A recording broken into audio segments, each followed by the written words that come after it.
Are you looking for the perfect dessert for Mother's Day? Well, this strawberry cheesecake will blow your mind. It is so delicious and it's also beautiful. My mom loves this cheesecake and it's just so good. Hi, my name is Aliena and welcome to my kitchen, well, my garden. Let's get baking.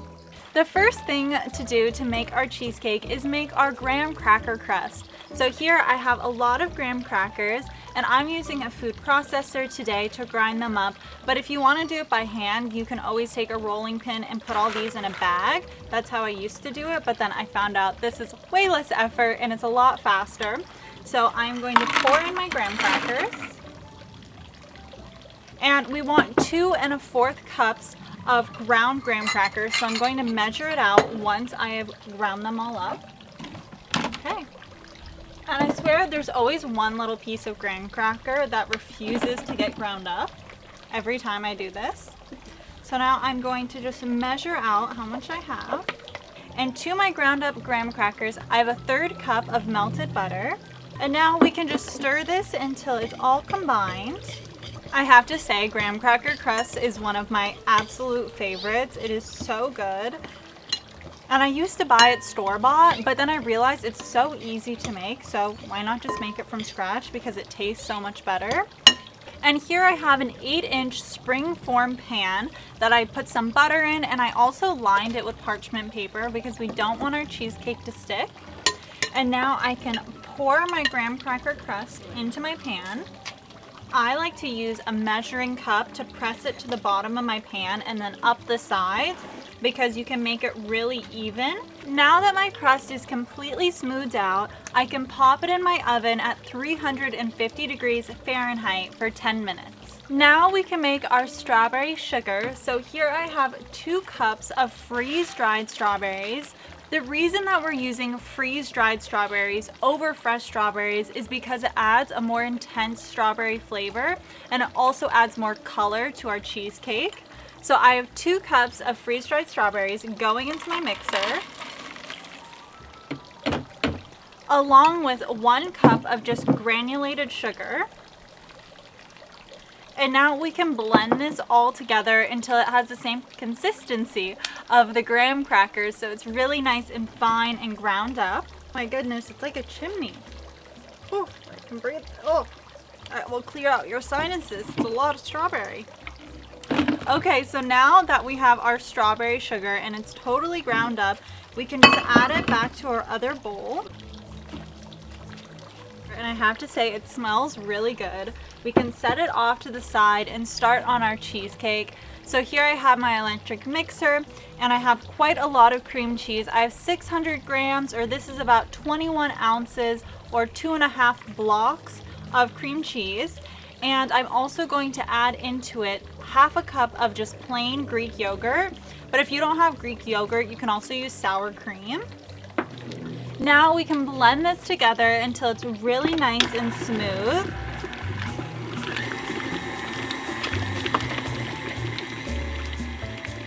Now that our mixture is really smooth, we can add in our eggs, and I have 3 eggs today, and I'm going to add them in one at a time while it is slowly blending on the lowest speed.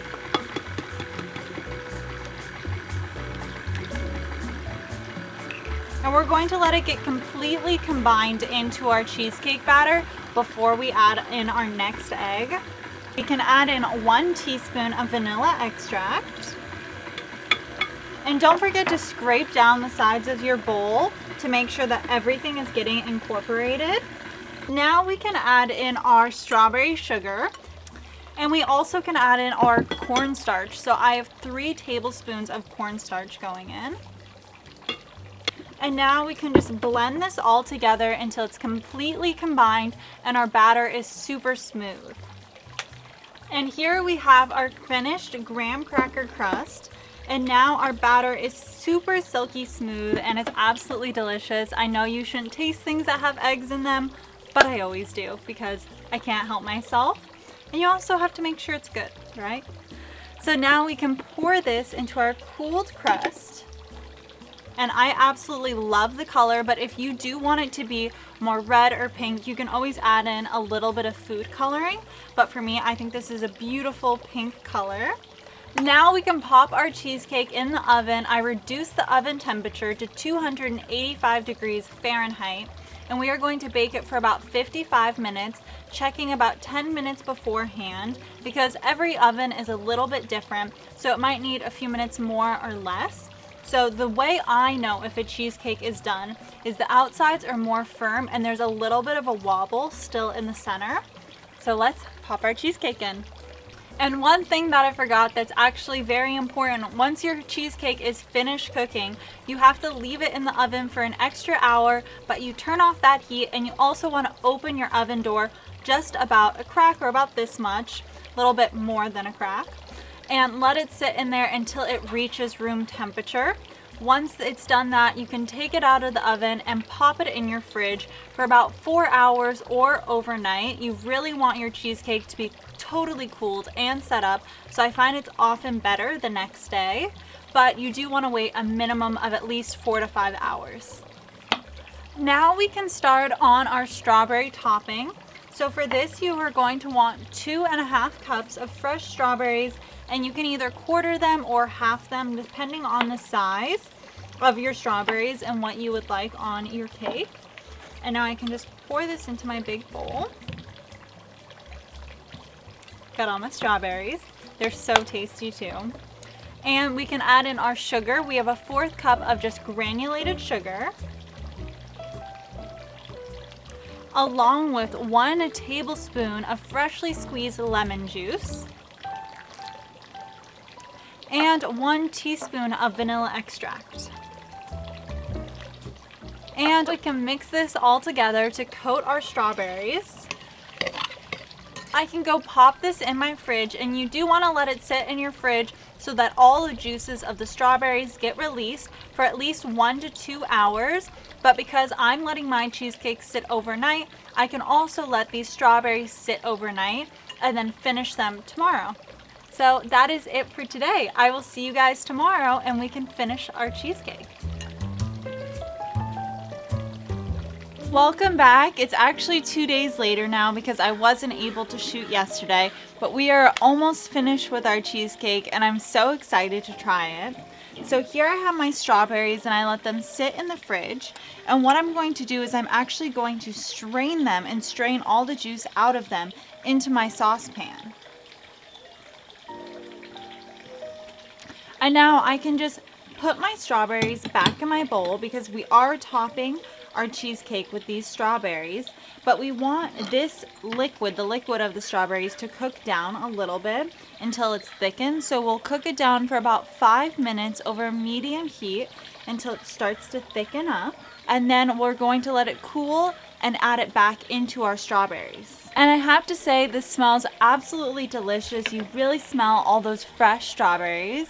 And I also want to mention this little vase that my mom made. It's so cute, and we actually use long stem carrots and then fresh flowers, and it lasts so long. We used this for Easter, which was 2 weeks ago, and the flowers are still so happy.